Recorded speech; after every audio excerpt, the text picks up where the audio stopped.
I'd say that my biggest accomplishment would be... Greatest accomplishment. That's a tough one.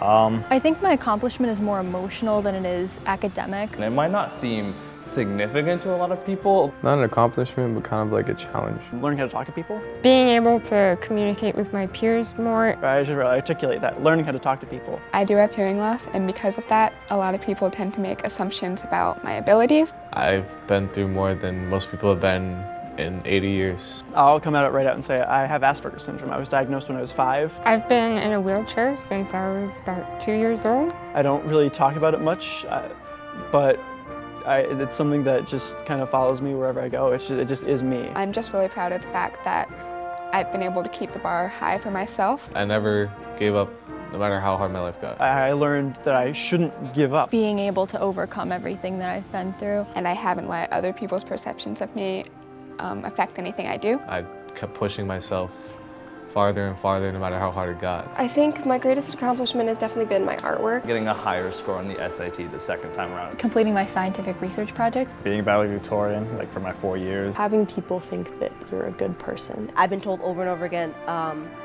I've been breaking the odds, and I've been a role model for people. I don't want to be like the scary senior who's walking around the halls and be like, don't look at her, she'll eat you. You know what I mean? Like, if you asked me like a year ago, I would have said like, oh no, I'm not like a role model for anybody. I decided to take on something bigger than myself. I should always try to push myself beyond where I can go. I kind of found myself, I kind of learned who I was as a person, and I was able to, be way more confident. I'm really thanking myself for doing that, because it's just something that I would never take back.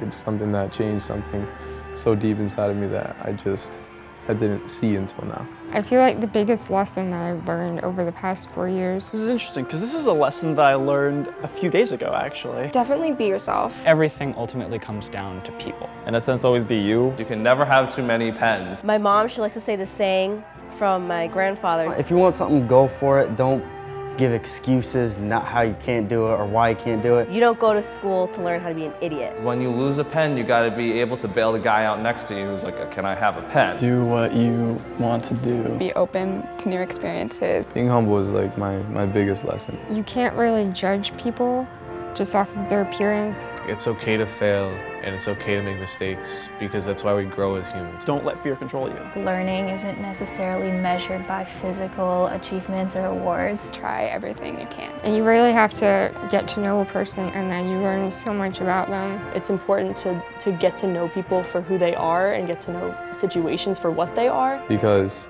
once you learn something and once you start getting really good at it, there's still more new things you can learn. You miss 100% of the shots you don't take. And so I think that's the biggest lesson I've learned. I think my greatest influence would be my parents. Parents are a big one. I think my two main influences are my mom and dad. It's true. I hope I'm not offending anybody close to me, but there's no one person who taught me everything there is to know. I have way too many. My art teacher, Mr. Alec. Mahatma Gandhi. Bruce Lee. Michelle Obama is my hero. One of my favorite quotes is, be the change that you want to see in the world. I love her mantra of, when they go low, we go high. The biggest influencer in my life was Joel Finnegan. Definitely my father. I have tended in the past to be a little hot-headed, so Mr. Finnegan has taught me how to be more relaxed in my life. He really pushes me to succeed and not be lazy. They've supported me with everything I wanted to do with my whole life. I would say my greatest influence in my life has been my mom. My mother. My mom. My mom has absolutely molded me into who I am today. She's always constantly working, she has 2 jobs, and somehow she always makes time for us. The other day I had to work a double shift from my 2 jobs, and I come home and I'm like, Mom, I don't know how you do it, because I'm dead. And she's like, well, I do it every day. We always joke around a lot, so it's really nice to have a mom you can joke around with and who's your best friend. Without her influence, I have no idea where I would be or who. I don't think I can chalk it up to a single person. I don't think I'll ever be able to. Anyone in general, I'm really open to listening and getting what I can out of everyone. Because everybody has a lesson you can learn, you just have to be willing to listen. After high school, Once I graduate, I'm going to Harvard in the fall. I'll be attending Université Sorbonne. Marist College. Word of Life Bible Institute. UConn, I signed up at Avery Point. I'm going UConn. UConn Stores for exercise science. UCLA for fine art. Dartmouth College. Williams College. Northeastern University. Number one liberal arts college. Charleston Southern University in Charleston, South Carolina. Get my captain's license, go down to like Florida or the Bahamas or somewhere warmer. Maybe I'll be living in a city in Europe. My major right now is accounting. Communications or history. Criminal justice. Chemistry. Political science. Government. Computer science and media arts. Statistics and economics. American studies and political science. Physics.